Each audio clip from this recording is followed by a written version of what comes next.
You're gonna sing to do the intro? What? You gonna do the Life on Fire singing intro? No.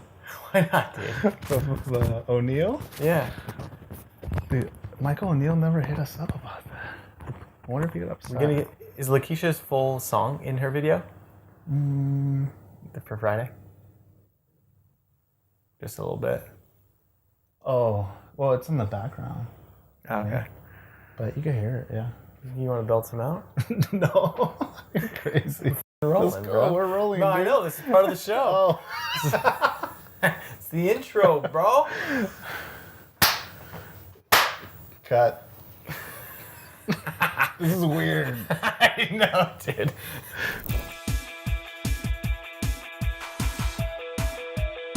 Hey, what's going on? Nick Unsworth here, and I'm a kick-ass business coach, and I'm on an absolute mission to help you find your purpose in life, to help you love what you do for work every single day, to help you be the rock star that you are meant to be, to make more money than you ever thought was possible, and to have more time freedom so you can actually enjoy the life that you're living. I'm here to help you set your life on fire. This is James Bond, 007, and you're watching Life on Fire TV. All right, so welcome, guys. My name is Nick Unsworth. You're watching Life on Fire TV. I have the special honor to introduce to you Eric Casas, who is our video guy. He's coming from underneath the kimono? No, we can't steal that. Like, kill us. Shane and Ryan's? Shane and Ryan. So he's coming out from under the kimono, if you will. Yes. And he's joining us in front of the camera here today to give you guys some amazing, amazing tips on how we set all this stuff up and how we make the videos happen. So, my man Eric, What's up? what's cracking? Good to see you again. Good to see you on this side of the camera. I know. It's crazy. It's a little weird. Yeah, definitely. Because you're usually looking in the lens. Yeah. You can find Eric. cool. You know, sometimes I'm still waiting for the time that we do the outdoors with the trash can with the lid on your Yeah. So in the popping up. Like, the Pay It Forward Fridays, it's weird because he's always running around, and I'm always having to hide because it's not scripted, it's totally unexpected, and this guy just comes up to people and says, "Hey, can I give you something?" And I'm sitting there with a camera, and I'm not a small guy. I'm pretty. Usually big, he's doing like one of those sexy poses, like on the beach with like the camera. Yeah, kind of pointing it. So here's how we're gonna roll with this for today. So basically, we get tons of questions about how we produce the videos. I get a lot of questions, and so I'm just kind of coming clean and saying I got Eric. He's the guy, he's the master, and so there's a couple things about this. I want the takeaway for this for you guys to be twofold. One is to learn about the importance of video marketing and why it's working really well with our business and helping to build a brand, and how you can too. And then the other side is the technology. How you can utilize on a budget video to make your business work and to build out your brand and build your audience. But also, if you have a bigger budget, we got some pretty cool gear. You've got some really amazing gear. So we're going to kind of give you Eric's going to give you a range on that. But first, if we dive into just video marketing as a whole, when I think of video marketing, there was a time that was just like YouTube videos. Now we're shooting one video, and that same file is going to YouTube, where we've got a YouTube strategy where our goal is to get subscribers, our goal is to build community. We take that same raw file, we put that over to iTunes, we get that up on the charts, we're getting visibility, we're building up our audience there. So we're being seen in multiple places. Definitely. And so people have been asking, what are the results? And the path to monetizing a podcast takes a little bit longer time, but I didn't tell you this yet today. We've had someone just go to our website and fill out our $3,000 a month coaching program application. We've had people that are just purchasing our 20-day challenges, $1,000 courses just off the site. Woke up to one this morning, one 2 days ago. Yeah. None of that stuff has ever happened before. Typically, you have to sell your products and services unless you have a lower ticket price points and you're driving traffic. But there's factors where we're putting our content out there. People are starting to dig it, starting to trust us, and they want more, and they're buying it online. So that's part of what's cool. And I think that's the biggest thing is like the whole trust thing, because we're so consistent with this show that people are seeing you just on a consistent basis with the different messages, with different people. And the social proof is probably crazy. Yeah, and that's a great point, because it's it's Monday, Wednesday, Friday for this show. It's every Friday for Pay It Forward Friday. And that consistency, four shows a week. We're crazy. That's what we were It came thinking. out of nowhere with that. It started as one, then just sprawled. But I mean, that consistency, when you do it at the same time, the same place, people start to think of you as credible. People start to think that you're probably consistent with your business. You're probably consistent with how you do things, and they expect it. It's like the newspaper being in there in the morning every single day at the same time. So that's a huge element to making a video show. And it's difficult. It's not easy. I mean, so many times I'm like, hey, the holiday's coming up. Maybe we could skip that one or something, But, it's just, you have to keep plugging away. So if you're thinking about doing like a video show, I think the biggest thing is just to be consistent, and you'll start seeing it pay off. Definitely.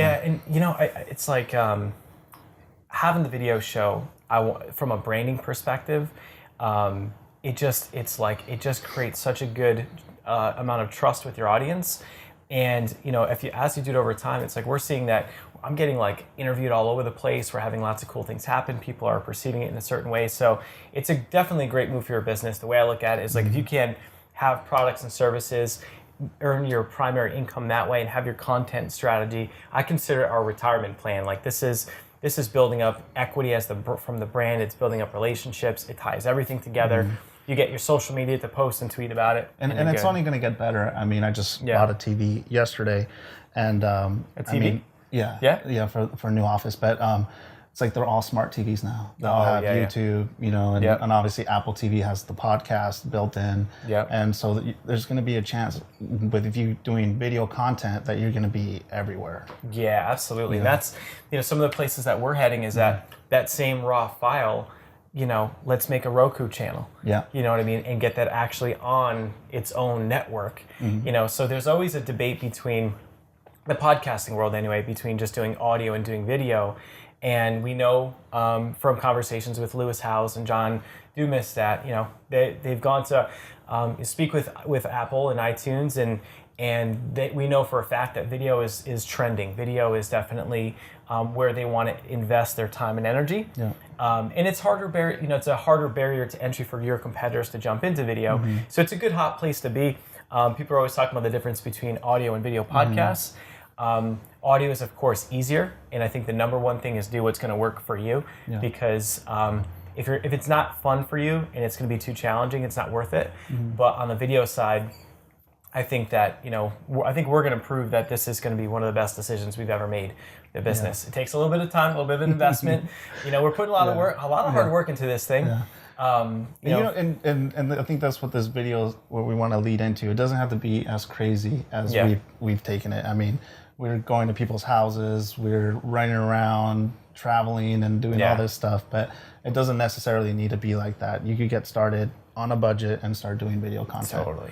Yeah. Totally. And I think you want to segue into that and start talking about. So guys, if you want to get started small, I do want to say that in my situation, I was faced with, all right, I'm going to buy gear. I was originally going to do it all myself. So I originally hired Eric, came over, he set up my gear in my little studio thing, and I was going to just shoot it myself and make it really simple on myself, and then take that and then just have him maybe do a little bit of editing, because I'm not much of a tech guy.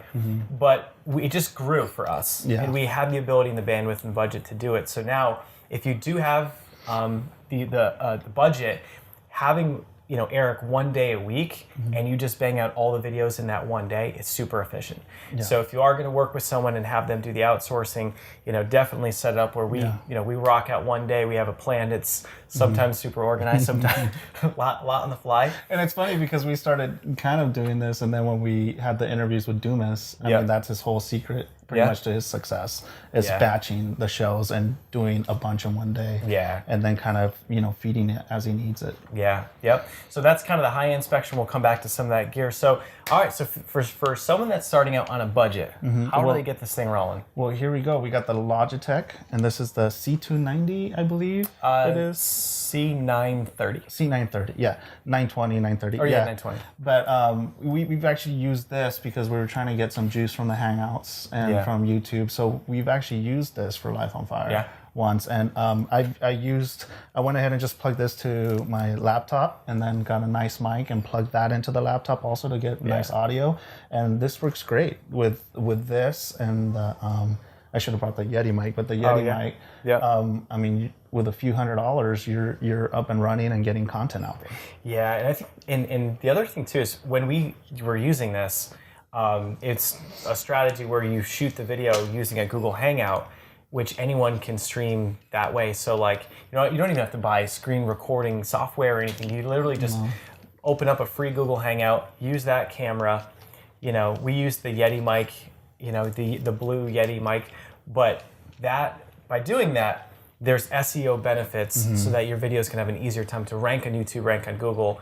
So with all the expensive gear that we have, we're using this thing. We're using this. You know what I mean? So you can go big or you can be super smart with your money and just go, stay simple with that. Yeah. So, and there's a way to use the other cameras and stuff that we have, but it takes a little bit more of equipment. This was just kind of like a raw, dirty way to just get it done. Yeah. And it worked. We were able to set up the Google Hangout, and you just do a Google Hangout to, just a public one that just kind of goes out. You don't need to. You could do either or and advertise it. Like tell people to hop on it live, or you could just record it, and as soon as you're done recording it, automatically it goes to your YouTube account, and it goes live, and people could just start viewing it from there. Quick and simple. Quick and simple. Quick and dirty and simple.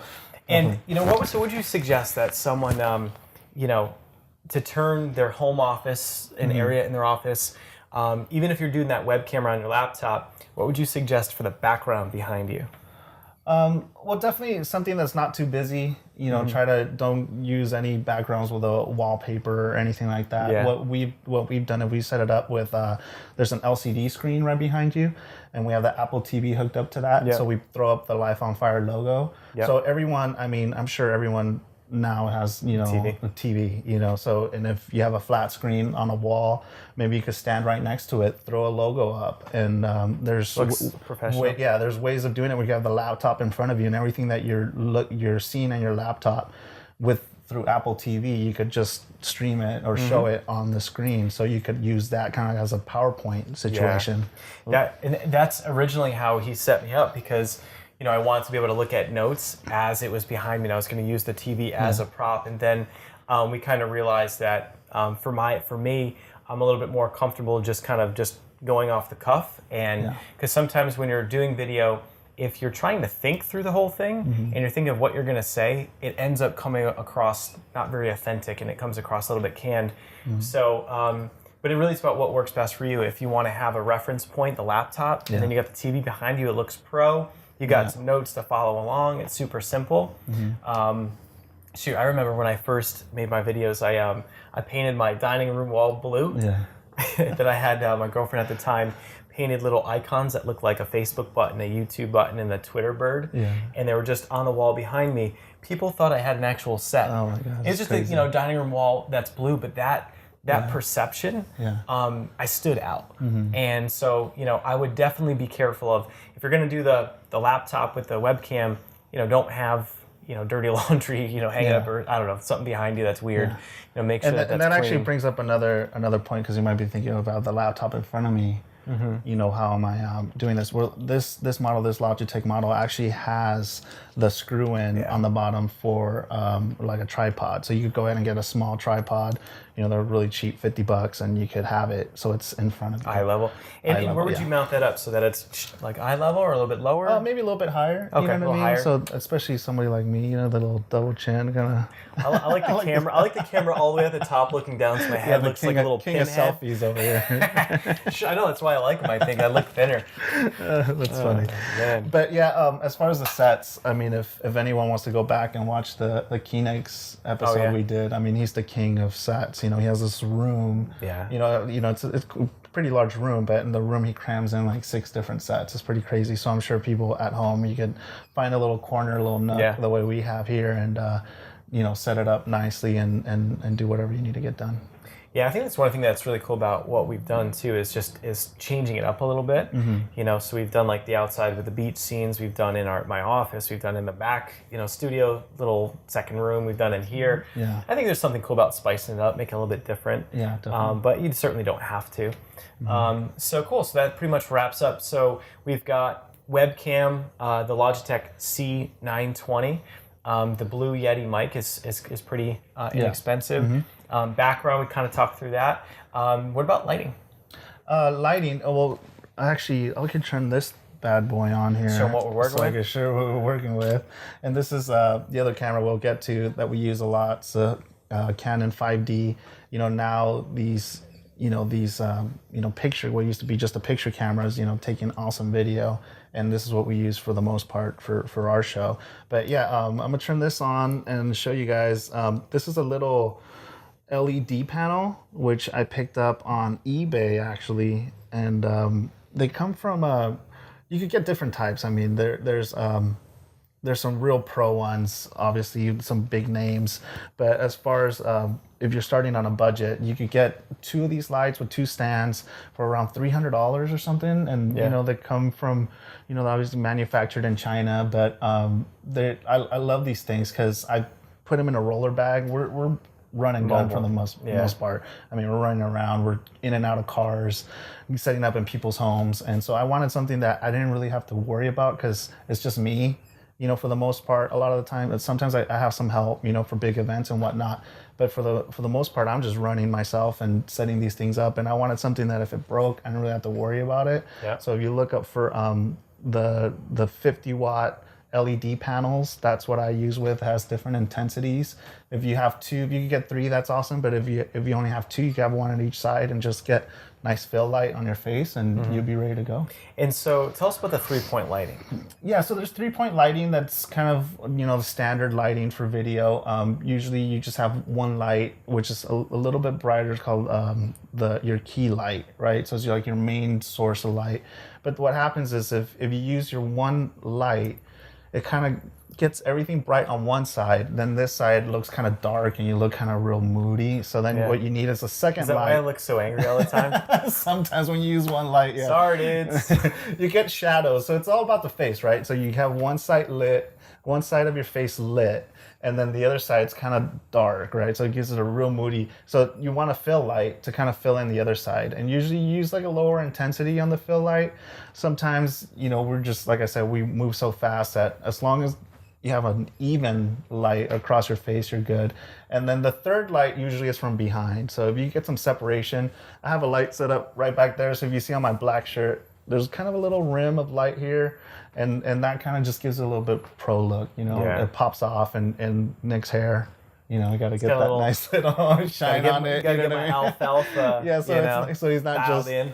You know, going into that mirror frame or whatever, you know, kind of carved out a little bit. So it's just those subtle things that kind of give the video a little bit of a more of a pro feel. And that's one of the things that's hard to do by yourself is the depth of field. So like if you ever, you know, look at one of the videos, and a lot of times the videos that we do, you'll notice that you could see me illuminated in the picture, and then behind it, it's almost blurry. And that depth of field just looks really cool, looks really pro. And is that because of how you zoom the lens, or is that a combination of lighting and? Yeah. So that's basically with the lenses. So that's where these cameras come in. That's why these cameras are all the craze. Okay. Because with DSLRs, you could use different lenses, and you could get that focal point where you could focus what you're looking at and then have everything else blown out and blurry in the background. And that's kind of the thing that everyone's, you know, switching to these instead of just video where everything's in focus, you know. And you try to go for that as much as you can, but if you can't, you know, it's hard. You just, you know, you do your best. But yeah, that's what these cameras come in, and they're great. And so let's talk about DSLRs. Cool. You know, there's entry level ones, you know, that you could pick up now for under $500, you know. And if you go with there's usually 2 brands, right? There's Nikon and Canon. But what you have to know is when you purchase it, it's that the lenses usually for different looks and different styles, you're gonna need different lenses. Okay. So it's almost like you have to commit to one right Sure. off the bat. So if you're gonna go Nikon, you're gonna pretty much go Nikon and stick Yeah. with it. You're gonna go Canon, you're gonna go to Canon and stick with that. Are- Because of these bad boys, they're not cheap. The lenses are not cheap, and as soon as you start progressing in your video or your photography, you're gonna notice like, oh, I want a certain look. So then you're gonna get different lenses, and once you get different lenses, you start spending a lot of money on them, and you can't switch between the two. So something to think what's the about. deal between? I take it you're a Canon guy. Yes, I'm a Canon So guy. what's the deal between Canon and Nikon? What's the big grudge match about? You know what? I think the lenses again. Okay. Canon has a huge selection of lenses. Yeah. That they're probably the biggest lens manufacturer, and so they have more choices. So if you're really gonna get into something serious like this, and you want to be creative and start thinking about doing more photography, more video beyond what you're doing. You have to look at both. But a lot of people love Nikon and take awesome photos, but. For me, I think it was just at the time that I got into video, there was a real popular model that was out, the 7D, which was, and by the way, Canon was the first one of the first companies to do the video and the DSLR. So when I jumped on it, they were kind of the only ones that were, spearheading the whole movement. So I went with it, and I bought lenses, and now it's hard to do anything else. You're You know stuck, what I mean? man. I'm stuck. Canon's got you in. They got you in the handcuffs, man. Exactly. So this model here's the one that Nick purchased when he was going to do everything himself, and I went a little big. Yeah, I get to use this a lot. This is a 5D Mark III, and it has the 24-105 L series, which is a high-end series, and this basically runs around, I think with the lens, you're looking at about $3,500, $3,700. So it's pretty cool. The reason why this is cool is that you could input a mic, and you could also listen to it with the headphone jack. Which the other models, you could input mics, but you don't know if you're getting it or not because you couldn't listen to it. Very Through cool. here. But like I said, Canon also has entry-level models like the T5i and the Rebel series, which also does awesome video, and you could actually use this lens on those bodies, and they look awesome, and they're about under $500. Sweet. And I think what we're gonna do too is we're gonna take all this recommended resources, and we're gonna put this all together in the show notes for this episode. And we'll actually reference like a resources section, and then so I'll work with you, Eric. We'll break down like a low entry point. So the least expensive route, and then we'll just kind of then show you what we use, and we'll have the variations, and so that any of the stuff that you're looking to pick up from lights, green screens, cameras, high end, low end, audio, we'll have all that stuff laid out in the notes. So always be sure to come back and check out the show notes on lifeonfire.com. So yeah, definitely. What episode number is this? I have no idea. We burned through them so fast. That's crazy. See if I can pull up my phone and get the actual. There you go. But yeah, so basically, there's enough gear out there that anyone could start doing this, on their own. I also use the H4n, which is an external recorder, and I like using that because you get real clean audio. What's cool about these cameras is that they look very good, but unless you have something like the Mark III, it's going to be hard to listen to what you're recording audio-wise. And so that's what something like the H4n will come in, the Zoom H4n, and it's a real versatile piece that can be used for audio podcast also. Yeah. I know a lot of our podcasters at our event, all use the H4n.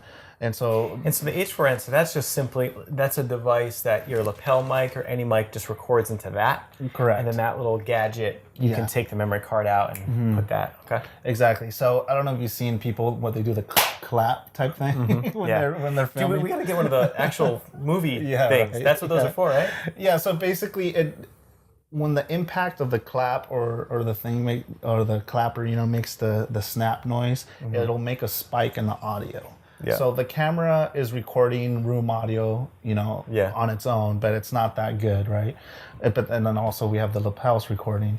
So when you do that, when you bring it into your editing system, you'll see a spike of where that clap happened, and you could kind of line them up. Okay. And that's the trick. That's why people do the clap. Yeah, and then also you could see it where the video claps, and then you see the spike, and you could kind of Okay, so the editing makes it bring it easy for together. editing and everything like that. Yeah, Okay. but another trick, since I've been using this for a while, I mean, it's kind of difficult because we're running around a lot. Like I said, I use a program called Pluralize. Okay. And it actually goes from your editing system, whether you're using a Premiere or Final Cut, and then you bring up Pluralize, it'll actually read the waveforms of the audio and sync it all up for you. Really? So that's Well, what I do. that's a sweet little tip right there. Yeah, a little Because I know for me, I've done very basic editing in like Camtasia and ScreenFlow, and I've had like the kung fu movie style, like where my audio and mouth is messed up, and I'm like, wow, and the audio's like all jacked up, and it drives me crazy. Yeah. So Pluralize can just take all that and just sync it up Correct, for you. yeah. Okay. Yeah. So give us on the low end of the spectrum, the easiest way for someone to take their footage and edit it. We're talking even iPhone selfie videos and just a really quick, easy way to get stuff out. Well, if you need to do an edit, well, first of all, the cheapest way is to not have to do edits. Sure. So if you could One just take. if you could just take into consideration, or just think about it, get prepared before you start doing your piece. Yep. To kind of get started, because I see a lot of videos, people doing them on their own, and they have the whole like this, and then they're running real quick to My place. first videos, I literally I didn't know how to edit, so like it's me walking up and hitting it and coming and sitting like, hi, I'm Nick Unsworth. Yeah. It took me 8 hours to make that first one. And that's fine. I mean, it's like you always say, imperfect action, but something like that you would have to edit. Yeah. But I think an alternative to that is to not have to do edits. And there are like, those kind of like remote deals where you have the boom and you could kind of hold it like at selfie level, the video. Okay. And I believe it has a button that you could hit and start recording from that point. So that's the cheapest. But besides that, anything that's pre-built into your machine. I know Windows has Movie Maker, I believe, or Windows Movie, something like that. And all the Macs come with the iMovie. Okay. So iMovie. Yeah, and you could go ahead and do quick edits on that. way? Yeah, that way. I personally use Premiere, and that's actually the barrier to entry on that end has come down a lot, because now they're on a monthly. So you could do, I believe I do $30 a month or $40 a month, and you basically get the whole Adobe suite. Oh, sweet. For that much, and Photoshop and all that too? everything. Oh, okay. Yeah, Cool. so you get Premiere, you get Photoshop, Illustrator, Encore, After Effects. Okay. And as you start moving along with video, you'll use pretty much everything in that suite. I certainly do. I'll bring in a Photoshop file like your logo, or an Illustrator file, and I can put that into After Effects, make it spin, and have it spit out a video and bring it into a video, which I put audio into in Premiere, and then I sweeten the audio in Audition. So it's almost, I'm not telling you to get anything, but I'm definitely an Adobe guy. Okay. And so how about just as far as learning some of this stuff? So I think what we got here is we got some, high level just tips as to why video is really cool. We now then moved into just, low budget, high budget, for, equipment and a little bit on lighting. And then, so what about learning this stuff? What are there any like classes you recommend, or just learn by doing, or definitely learn by doing, but I learned all my stuff online. I didn't go to school for any of this stuff. I have a business degree, but I just always loved video, and I learned this stuff online at lynda.com. Who? No, Linda. Linda. Does your wife know about Linda? Is there something we need to edit this part out? Yeah, no. Linda, lynda.com. Ton of stuff in there, about everything. I mean, not only video. I mean, it has everything. And then, it's funny because some of the stores have like cool videos, like Adorama.com. They're like an online store for, photo and video equipment, but they have cool videos on how to. And there's some other channels out there. I used to watch this one called Film Riot a lot. Like these film guys are like doing film stuff, but they break down like how-tos and tips and tricks and whatnot, and all their stuff's still up.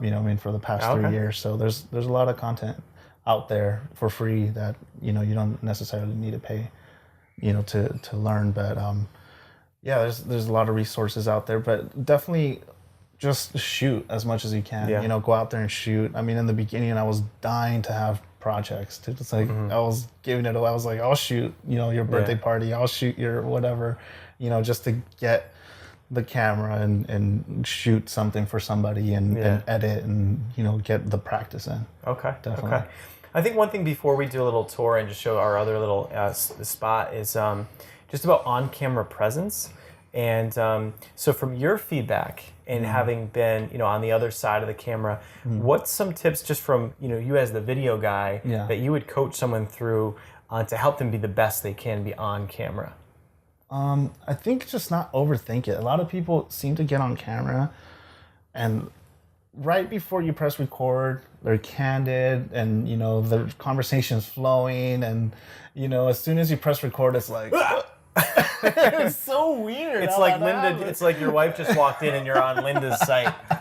It is so weird. I don't know why that happens, but I mean, you know, now having experience. Do you ever just mess with people and you're like, no, it's recording?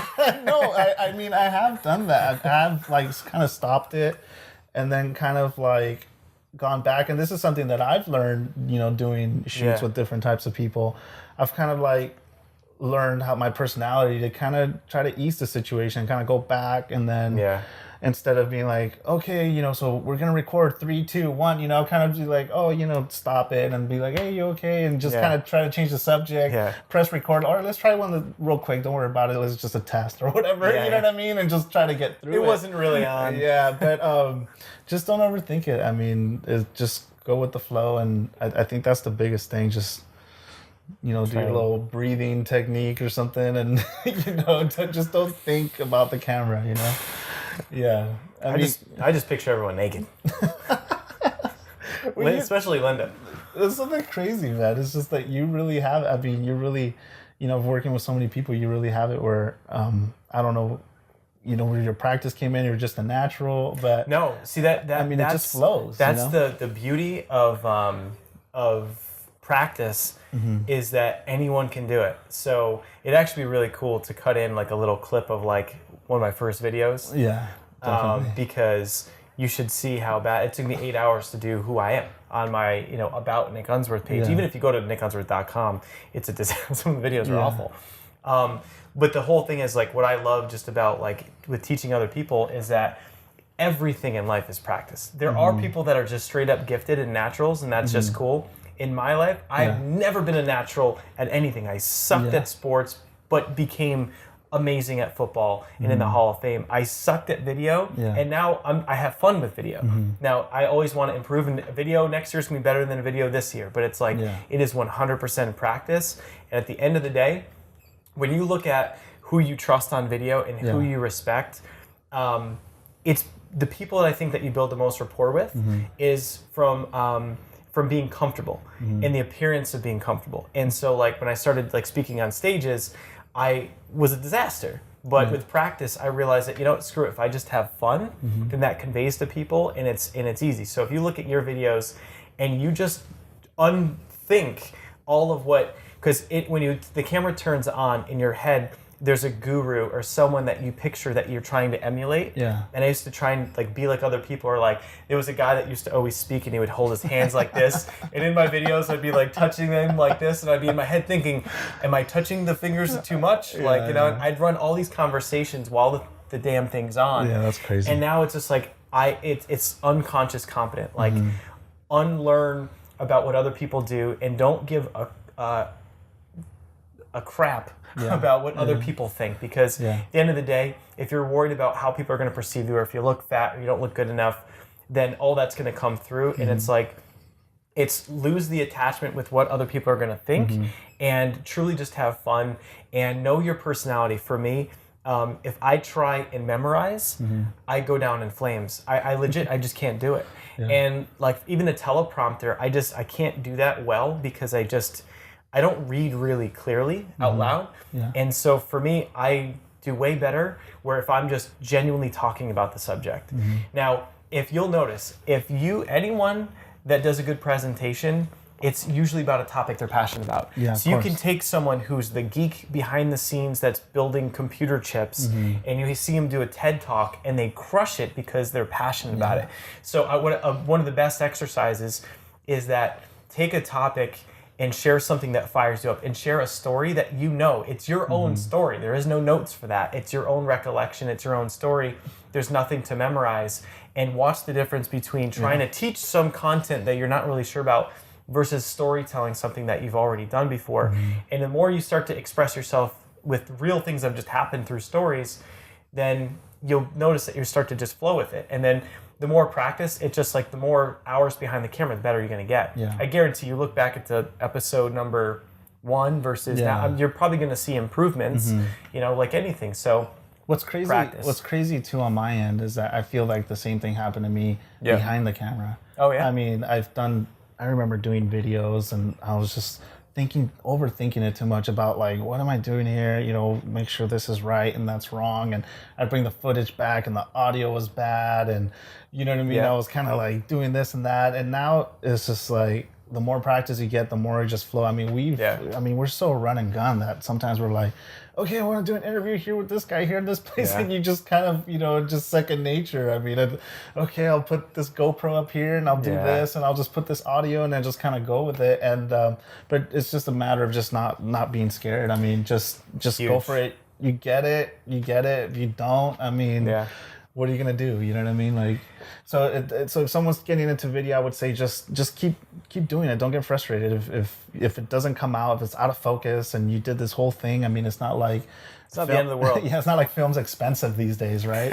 Just do it again. You know what I mean? It's not a big deal. And just the more you do it, both in front and behind the camera, it's really going to help out. That's a great point, just about going towards your fear. And so if you're an entrepreneur and you're living your life inside your comfort zone, you're probably not making the amount of money you want. You're probably not living the lifestyle that you want. And having the awareness and just realizing that the more that you're uncomfortable, the more you're going to grow. It's uncomfortable for this guy to all of a sudden be in an environment and just shooting and filming an event or something for the first time. It was uncomfortable for me to do an event for the first time or be in front of the camera. And at the end of the day, it's like that's where the growth moments occur, is just having the courage to believe in yourself and say, you know what, even if it's not perfect, go out, do the best you can do. That's all you can ever do. And then just strive to improve it every single time. If you don't get much time in front of for public speaking, go to Toastmasters, man. Get the training on Toastmasters, because they teach you not only how to present, but how to organize your head so that you can think in a simple framework. So as an example, I know that if I don't know what a topic is, I could deliver a presentation on something without even having knowledge on it, because I know one simple framework. And that's what, why, how, and what's next. And so basically, if we're going to talk about this episode, all right, so what are we talking about here today with video marketing, and what are the benefits? And then I said why. Notice in the beginning of this episode, why? Well, because you can build an audience and you can do this and you can do that. Trust, then we jumped into how, which is, well, here's how we do it. Here's all the clips. And then what's next would be your call to action, or what the next steps are. And just those 4 little steps, and I just visually think about them, is you could give me that camera and I could have no awareness of what the heck it does, but I could, you can flow through it with that little framework. So that's about being on camera. So just practice and definitely dive right in. And so what are we gonna do? We're doing a little, am I gonna be behind the camera and shooting you up? I guess. All right. Let's try it. Let's do it. All right, let's roll. Oh, nice move. It was Let's do it again. No, let's do the, that was pretty cinematic. Look at that. Boom! Oh, you see that camera work? Yeah, that is Nick something behind right the camera. there. So I want to show you my rig. Look at all this crazy stuff, but all this stuff's real cheap, man. But I got this cage thing because I have, since we do interviews, sometimes 2-person interviews. It's Nick and somebody else. I got this bad boy because it could receive 2 signals from 2 lapels. So I got the guest and Nick on a lapel, and it goes just into this one box, which then feeds to my H4n, which we talked about earlier. Yep. But all that stuff's kind of like a lot of moving pieces. So I got this cage here, which is this thing around it, which has a handle, so I could kind of contain it all. And then here I have my 5D. This is the Mark II, but it's still a real good camera. and then a little 28 millimeter lens, which gives you that nice, depth of field that we were talking about earlier. But yeah, so then just a tripod, and then after a while you just start getting more and more stuff. I bought this little bad boy because I was in front of the camera this time, so in order to see what we were doing, I busted this bad boy out, the little 5-inch monitor. But like I said, these are the LED lights that I got from China, pretty cheap. Got 2 for a few $100s, and we'll go show you the studio. All right. Dude, this might be the new show with you. I might be getting replaced right now. Oh my god. So this is the Life on Fire setup that we do sometimes for like the hangouts and whatnot. And we have some LED lights again. And here's just, the flat screen TV. And we have this Mac hooked up through the Apple TV. And it's just showing the logo right on there. So this is basically the simple setup that someone could do at home, right? Just your TV, even if it's the one in your living room, and hopefully it's not too high, and you could kind of stand next to it and show stuff and do your thing here, get your message out. But yeah, this is basically the studio setup. And there's one thing behind you that you didn't mention. What was that? The pull-up bar? The pull-up bar. No, what was it? Really? Yeah. Oh, okay. Don't ask me to do any pull-ups, dude. All right, so we got the lights. Treadmill, like to walk and talk. Boom, boom, boom. All right, so anything else before we wrap up? No, that's it. It's just that, I really think video is going to take off. And, I mean, if anyone's out there trying to get their message across through, doing, your emails or writing letters, I mean, try a little bit of video and see what happens. And if you have any tips, if you need any tips or anything like that, just contact us here at Life on Fire, and we'll be happy to, help you out as much as we can. I'm here to help you set your life on fire.